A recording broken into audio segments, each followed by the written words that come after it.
In 15 years in Hollywood, no one in Hollywood has a memory of going to a sold-out Kevin Hart show, there being a line for him ever getting a standing ovation. Usher look like he fresh off a goddamn plane. Usher Fresh off the garden stage. That's my brother right here from day one. We used to wake up and, pause, but like, check this out. We're here. Dirty Money album release party, last train to Paris. It's crazy.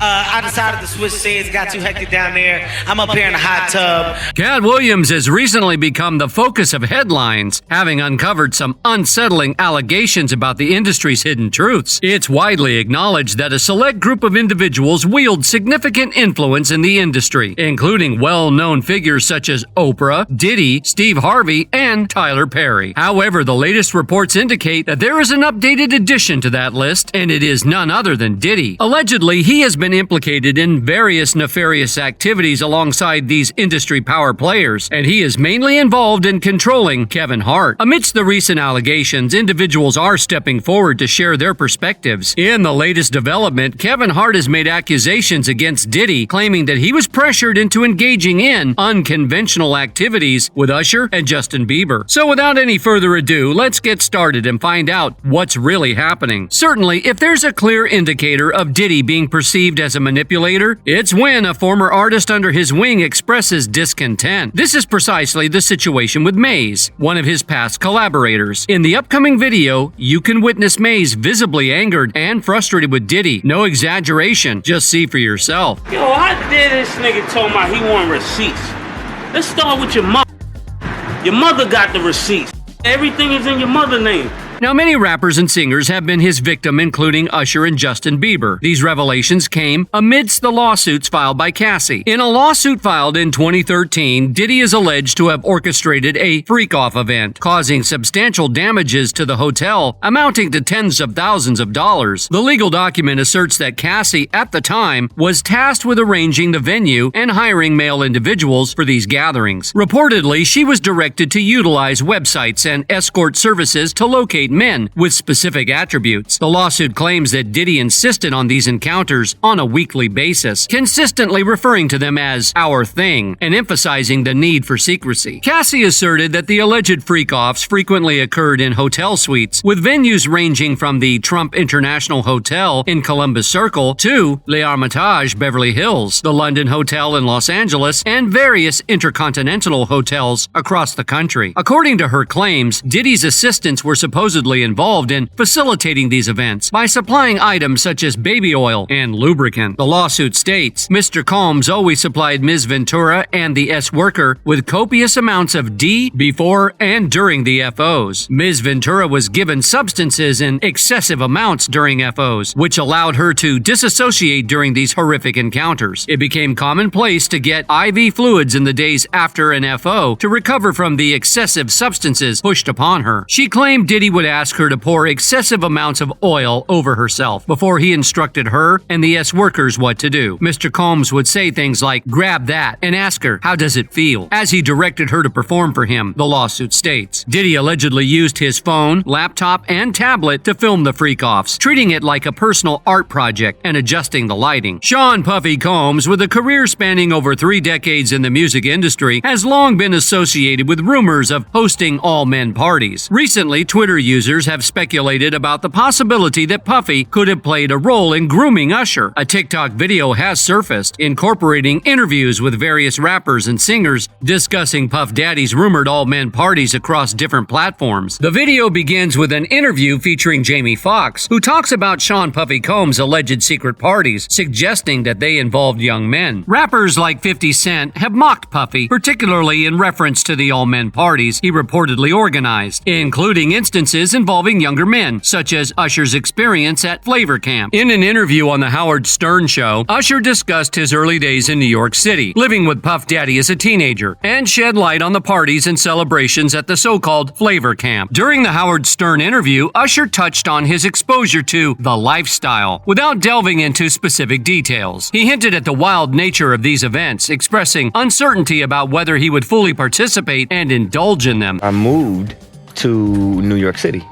and I lived with Sean Puffy Combs for a year. That's the crazy thing. Now, that was L.A. Reid's idea, right? We're sending you New over York to City. something called Puffy Flavor Camp. Hart and Diddy's public personas were on full display at the Rock Nation brunch. Their speeches, brimming with confidence and charm, were a testament to their influence and status. Yet beneath the veneer of success, there lurked a complexity to their relationship. These public appearances were carefully curated performances, each moment calculated to enhance their brand and public perception. In these settings, Hart and Diddy were more than friends. They were business partners, each playing their part in the grand production of celebrity culture. Their alliance was a dance of mutual benefit, played out on the public stage for all to see. Beyond the Rock Nation brunch, Hart and Diddy's public appearances together often painted a picture of two industry titans in perfect harmony. Whether attending award shows, charity events, or casual gatherings, their interactions seemed to echo a deeper bond, one forged in the fires of shared experiences in the unforgiving world of show business. Their laughter and easy banter in front of the cameras were emblematic of a friendship that transcended mere professional courtesy. However, the nature of celebrity friendships, especially those as public as Hart and Diddy's, is often a complex tapestry, woven with threads of shared interests, mutual benefits, and at times, necessary alliances. In the world of entertainment, where public perception can make or break careers, the friendships displayed in the limelight are sometimes strategic moves in the chess game of fame. Their joint appearances at events were not just about celebrating their successes, but also about sending a message of solidarity and strength. In an industry where rumors and scandals can quickly spiral out of control, presenting a united front can be a powerful tool. Hart and Diddy, both savvy businessmen, understood the value of their public image and the impact of their association.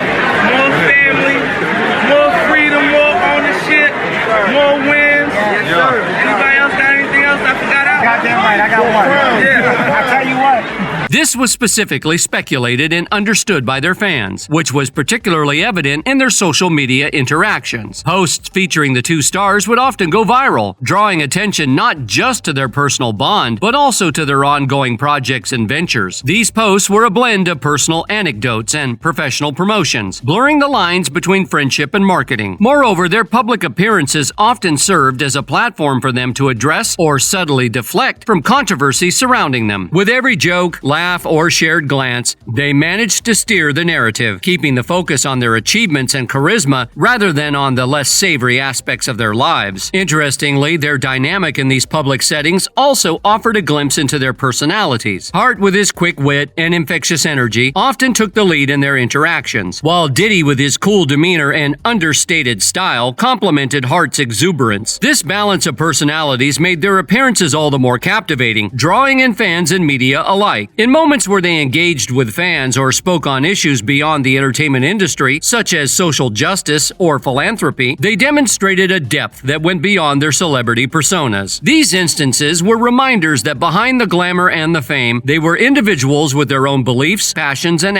aspirations. Their presence at charity events, in particular, highlighted a different facet of their relationship. Here, away from the glitz of award shows and parties, they engaged in causes close to their hearts. Whether raising funds for education, supporting health initiatives, or advocating for social change, their joint efforts showcased a commitment to using their influence for the greater good. Many fans believe that while Kevin and Diddy both held these parties, it's not too difficult to believe that they both have been indulging in activities that have caused controversies around them. The party was more than a gathering of celebrities. It was a closer look at the activities they carried out in these parties. The bonds formed in these moments of revelry were complex, woven with threads of mutual benefit and unspoken agreements. In this world, Hart and Diddy were more than friends. They were allies in a landscape where fame and power were currencies of equal value. One person who stepped forward to critique the party is DJ Academics. His commentary on the party provided a raw and unfiltered perspective. His reactions, a mix of humor and incredulity, peeled back the layers of the celebrity facade, revealing the surreal nature of such gatherings. Academics pointed out the oddities and extravagances, his words painting a vivid picture of a world far removed from the everyday. Go in there, brother.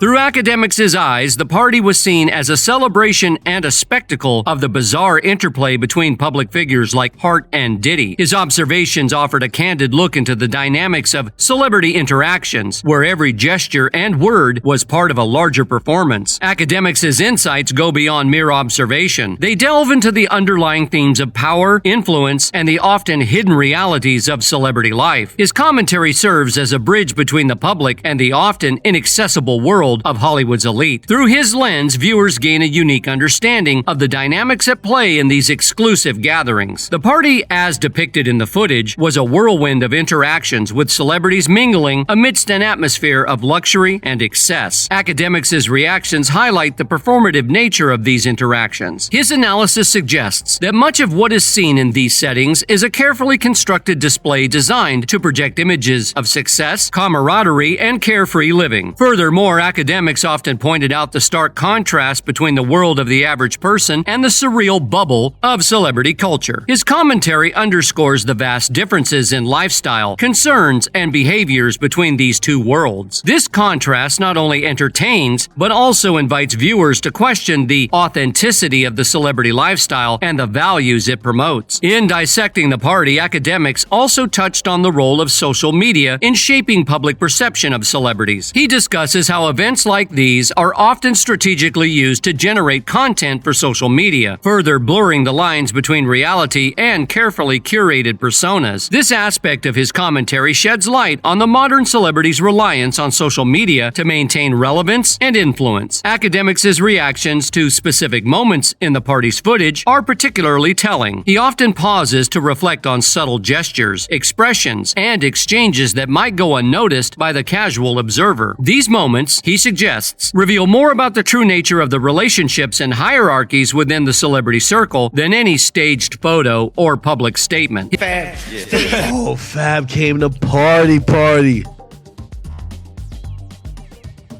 Oh, shit. His analysis also extends to the broader implications of such events. Academics discusses how parties like these serve as networking opportunities, where deals are made, alliances are formed, and careers can be significantly impacted. He highlights the importance of being seen and associated with the right people in an industry where image and connections are everything. In addition, Academics' commentary often includes a critique of the extravagance and excess that characterize such parties. He points out the irony of celebrities advocating for various causes while indulging in lifestyles seemingly contradicting those values. This aspect of his analysis invites viewers to consider the complexities and contradictions inherent in celebrity activism and philanthropy. Moreover, Academics' reactions to the party provide a glimpse into the psychological impact of fame. He discusses how the constant scrutiny and pressure to maintain a certain image can affect celebrities' behavior and choices. This perspective offers a more empathetic understanding of the challenges faced by those living in the public eye. Many fans are quick to believe that their strong bond is why Kevin Hart has chosen to remain quiet and hide their weaknesses. The question is, has Kevin Hart also had a series of the same lawsuits like Diddy? Kevin Hart's past controversies have resurfaced, casting a long shadow over his career. These allegations, once buried under layers of success, have begun to creep back into the light, complicating the narrative of his current silence. Hart's history, marked both by triumphs and transgressions, raises questions about his retreat from the public eye. Is this silence a strategic move to distance himself from further controversy, or a sign of something more troubling? A few years ago, Kevin Hart was sued and asked for $50,000 in damages for the assault that happened in 2015 by a fan named Jay Collins. He claimed that he was badly treated by Hart's security team at a comedy show in 2015. Collins claims he was attacked and insulted by the team for no good reason. This happened in the VIP section after the show, and people are wondering if Collins' story is true. He says he was at Hart's show in Philadelphia when Hart's security team unfairly attacked and beat him. They were aggressive, detained him for no clear reason, and then handed him over to Hart's personal security. Collins told the Christian Post that Hart's security threatened to use a taser on him, pressing the taser against his face and neck, threw him to the ground, punched him in the ribs, and called him bad names. The lawsuit targets Hart because Collins thinks Hart should be responsible for his employees' employee's actions. However, there are questions about whether Collins's claims are true or if he's just trying to get money from the incident. Hart has also been open about his marriage. In his tell-all book, he revealed that his marriage with Tori was unstable and sometimes violent. He describes how their arguments escalated into physical fights, leading to the police being called and Hart spending a night in jail after one such argument. Hart reflects on these moments, questioning his actions and realizing the seriousness of the situation when he finds himself getting ready to defend himself physically. Hart writes about a moment of self-awareness, realizing the gravity of the situation when he was preparing to counter Tori's attacks as if she were an opponent. This realization made him reevaluate his actions. If you notice, the allegation on Kevin Hart is the same as on Diddy's. Many fans believe that he sold his soul to Diddy, which is why they are both responsible for the same actions. However, it's not just fans who believe this. As the recent allegations against Diddy resurfaced, many people are quick to believe that Diddy has the art to manipulate people. One of the people who has allegedly claimed this is Ice Cube. He recently shared his thoughts on not being part of what he calls the elite club in Hollywood. He pointed out that many aspects and individuals in the industry, including Kevin Hart, might not be what they appear to be. He expressed, "Some of you may not have realized that I'm not part of the club, and a lot of you are listening to me right here and right now, but you are not part of the club either." Continuing, he explained his perspective on this exclusive group. "What I realized with the club is, what makes them so mad is when you don't want to be a part of their effing club. That pisses them off. What club am I talking about? I'm talking about the club of gatekeepers that we all have to deal with. You know who they are, and they definitely know who they are." However, it is also believed that Diddy may have also manipulated Kevin as well. Regarding Diddy, there is no public comment on the rumored relationship with Usher. Diddy himself has encountered legal issues, including his involvement in a nightclub incident in 1999 and an A on his son's football coach in 2015. Much evidence has implied that Diddy coerced Usher into participating in inappropriate activities or had an obsession with specific themes. There was a lawsuit by a young woman, a fan, who slept with Usher after meeting him at one of his shows. The woman won a court victory proving that Usher knowingly gave her a disease. There is a video out with P. Diddy, Usher, and Kevin Hart where Diddy lets it slip out, probably intentional to embarrass Usher, that the two of them wake up in the morning and fight over cornflakes. P. Diddy implies that he and Usher spent the night together, and Kevin Hart, supposed to be embarrassed, quickly changes the subject. However, Usher is a nasty man. He has given diseases to several women, probably men also, and he has a court order against him to not spread his disease again or face jail time. He's responded